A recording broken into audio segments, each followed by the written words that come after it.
I'm a sculptor and sound artist, and I work quite a lot with kind of art and science projects, collaborative things like that, and quite a strong focus on the environment and ecology. I think there's two things. I hope it's an interesting kind of cultural experience. I hope the music's like good music and that people have a good time and that they enjoy the way we visualize the data. And I mean, the actual images are very, very beautiful, and the graphical scores that we've made are really very interesting. The concert came about because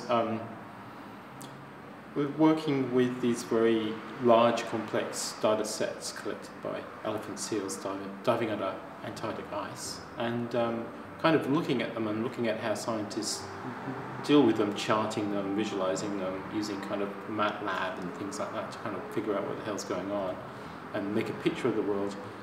I just had a hunch that there were certain people who are trained or whose discipline is actually to deal with very, very complex variables in real time and kind of communicate between one another at the same time. They're called musicians.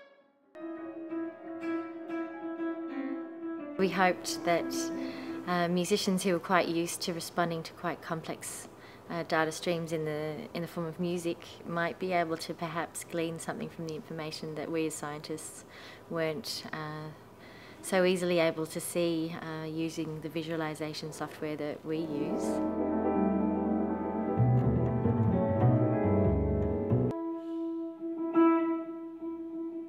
The musicians seemed to respond well to the data that we put in front of them, which was quite complex, and it was also the first time they'd seen it, so I think we were quite happy the way that they were able to respond to the data.